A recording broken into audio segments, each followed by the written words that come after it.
tolerable, basically, for both people. Right. But we then got into a phase of being sort of nice to each other and talking, which has kept going. And now we're in a really good place, actually. So in those childhood days then, we've got those figures, we've got the Celtic happening, which is a great love, and we spoke about the 80s and stuff. What's the whole supporters club feel like? What's that? We get buses, we get different clubs away in one place all the time.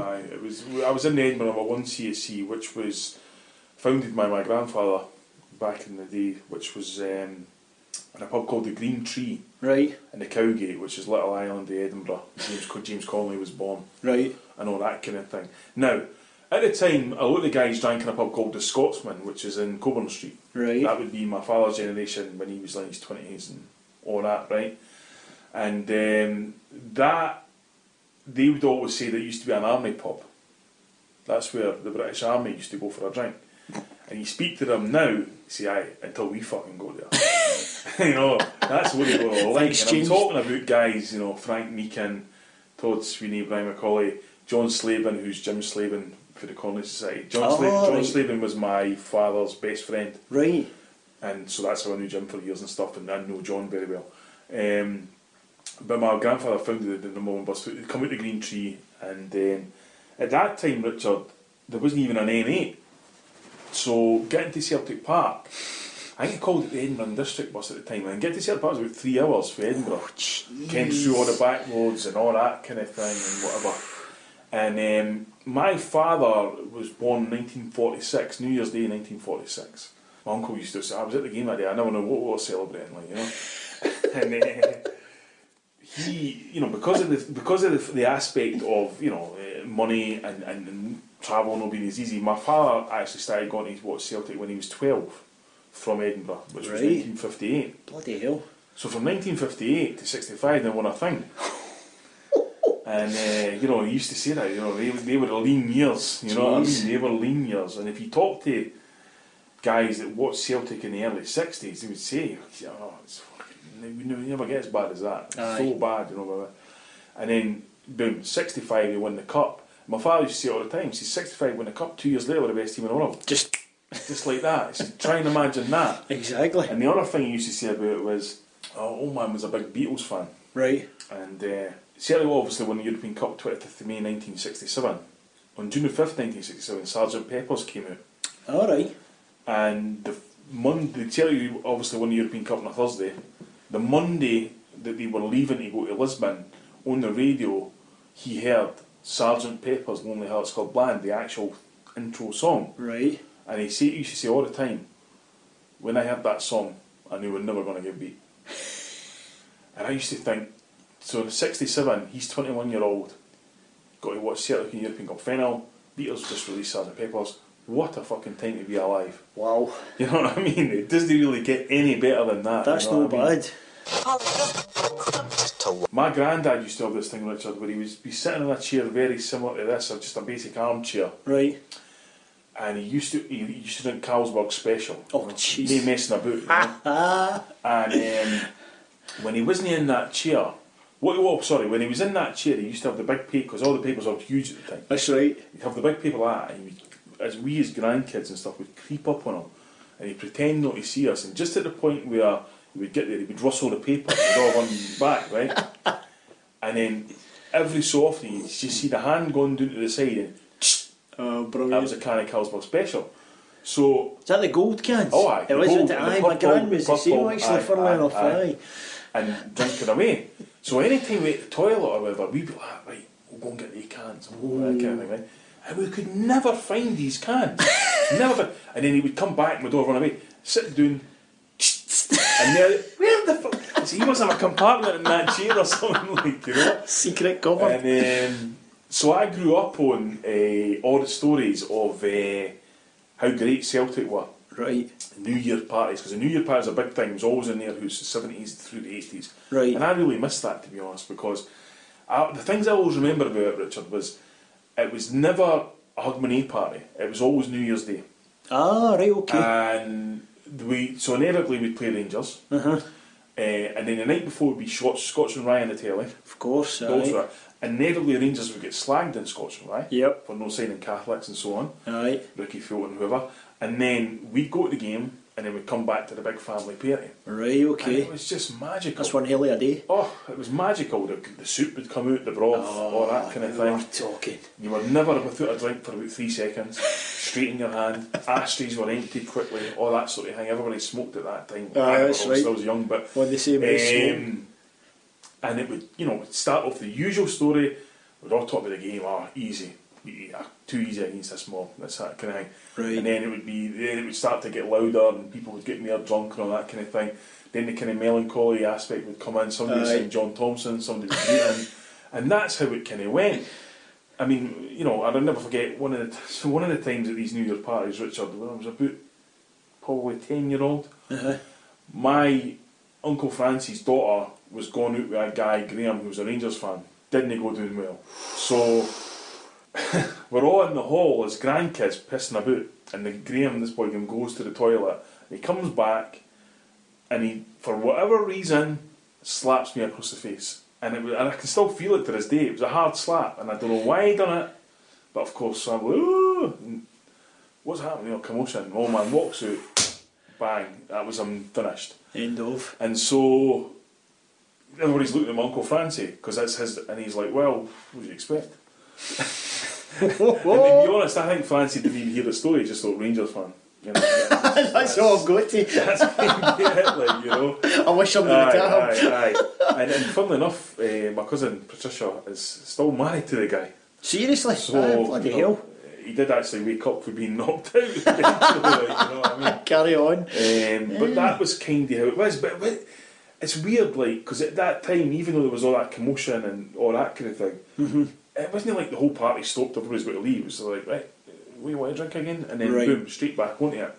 And of course then my grandfather dies and my granny died. They both died in 1978, 79. And it became my auntie's house, and she just kind of maintained that tradition. Gotcha.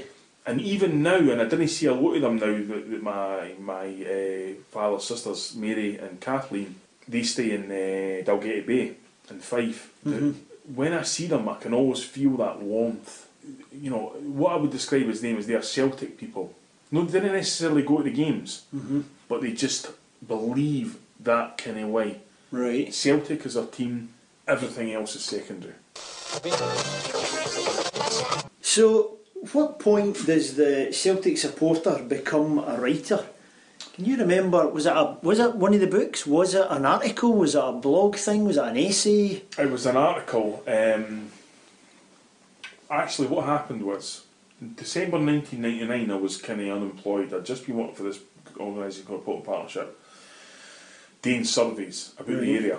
Now, I actually done them with Jim Slavin. That's so our job was to go to people's houses and talk about the area, this area, Greater Portland area, about what you like, what you didn't like, what you think you should need, and all that kind of thing. And we would be paid quite handsomely for it, relatively speaking, like. And so I remember being at the briefing for that, and the guy was talking about, very good friend of mine, Jimmy Butler, was talking about, you know, we need you to get as many of these surveys as possible, so there needs to be a way for you to get out the house once you've talked to them, because some people will talk all day. Of course. And then he looked at me and Jimmy and said, your problem is trying to get in the fucking house. So, one hurdle at a time. So that was that. So we'd done that, and then Jimmy phoned me up one day. He says, "You look at what I said. He said, the North Edinburgh News has got a 6-month apprenticeship going. Would you be interested?" I said, "Absolutely, journalism, whatever." And so that's what happened. And then because it was just an opportunity, or because it was something about journalism? No, absolutely nothing. Never wrote a thing in my life. Never wrote anything like that. So then I started there, and that was all writing and reporting. And it's kind of weird actually, because when I see journalists now, both actual journalists and people who pretend to be journalists, they didn't follow any of the rules that I was taught. You know, first of all, your opinion doesn't matter. You know, that was the main thing. Your opinion doesn't matter. Now a friend's opinion, you know. Aye. But through that, I would then got articles in the Celtic View and the Celtic programme, because I knew Matt McGlone. And Matt McGlone at that time had 6 pages in the Celtic View and 3 pages in the programme, I think it was. And had said to me, you know, do you want to write some stuff? Ah, right, okay. So that made me end up getting a cheque for Celtic. an actual Czech Celtic football club was Woof. paying me £50, I think it was. Took ages to come through. I think it was Strange. like 3 months after I'd written whatever it was. That's the £50. Aye, cheers. And I would love to have. I'd love to say now, there it's there. I framed it, but I Aye. fucking spent it. That's obviously. long gone. Aye, and then what happened? But then I still wasn't. I still wouldn't have regarded myself then, Richard, as being a writer Right. or a journalist. What happened is I went down to Liverpool, May 2000, Ronnie Moran testimonial. We 2 or 3 of my very, very best friends, and then we got annihilated that night, and it was one of the kind of getting lower nights. Christian Daly was playing for Celtic, JC McAtee. I thought, what the fuck is going on here? 4 out doing taxi, let's go. That was it, we're away. And I had such a great laugh because I ended up meeting all the Celtic team and all the Liverpool team that night in a bar, and that's another story. I went back to work and I wrote the article up, Right. and I sent it to the guys that was on the trip with me, All right, okay. and they read it and they liked it and they laughed, and I kind of liked that. I was like, oh my god, but I never thought that anybody else would laugh at it or like it because they were there. Too personalised. And I remember one of the guys said, I didn't realise I was so funny. You know, it's brilliant, you know. You've wrote me up well. Is that me? And so that's kind of how it started. And then what happened was Morton Vicost got the Guillain-Barré Yes. disease, and I remember Celtic TV at the time released a video of his condition. The stairs. Yeah. Oh God, I'll And tell I you. thought, Jesus Christ, what the... I just naively didn't expect it to be that bad. Aye, I remember And that. so well. I'd kind of had the idea at that time of sort of writing short stories and looking for European experiences and things like that, because I'd had loads of that. Mm-hmm. And then just decided that I would give a donation for the book if I made anything to that Guillain-Barré syndrome. And it was September 2002 we came out and off they went and stuff. And I made about, I think it was about £1,050 donated to the Guillain-Barré, which was, you know, very good and stuff. Magic. That was my first introduction to, let's just say, online abuse. On the December of that year, I presented the cheque to Mark Reaper and Morton Vicost. Right. Morton's by this time got a lot better. Yep. Had played for Celtic since then. Mm-hmm. On the pitch. That night, I came back to an email thread that said that I'd stolen all the money and I was currently in London. And I'm not joking you, when you look at things like that, and I've seen so much stuff like that since, it's like, have I? Wow. What? But, You know, maybe I'm not here. You know what I mean? Maybe I actually am in London. Maybe I'm dead. You know? And is that the first email you ever got for David Harper? Was that? Is that what kicked off that friendship? And then, so I was like, fucking hell. And then the funny thing was, this is a bizarre thing, the following week, Albert Kidd was in town. Now, I'd gone to Albert Kidd for the book because I wanted to write about Love Street 86 at that time. Yep. And the bounce was I was in Australia, and he said, oh, I'm coming over next week. And I was like, holy shit, you want to come at the game? So I ended up getting like about 8 tickets, because, you know, even Albert Kidd was like, can you get 6 tickets for my mate, you know, my brother and his family and, you know, his... Gardener. Aye. So I contact John Paul Taylor at Celtic, Right. and if I remember rightly, because this is in the midst of the Seville run. Oh jeez. He's making it easy for you then, eh? John was in... I think if I remember, he was in Amsterdam on some UEFA meeting and he couldn't get back, but he was like, I'll sort it out. And then John Maguire for the Paradise Windfall phoned me, he says, well, get me to the draw. I said, aye, brilliant. Right. So we got the director's box tickets. Oh, come on.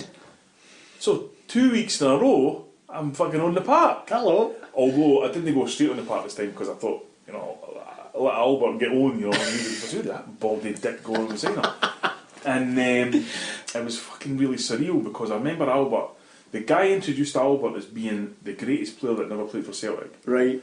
And all I could hear, I was standing in the tunnel, but it wasn't visible. Right. And all I could hear as he walked in the park was people shouting, God bless you, Albert, God bless you. It was fucking amazing.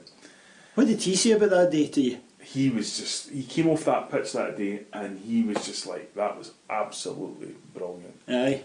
And we've kept in touch ever since, and he came over to see me in New York and stuff, and we had a brilliant night. I took him to the Bronx in New York, that's another story. And he was just so, that was the recognition that he probably knew existed but actually saw it. Is it right? So he did have an inkling.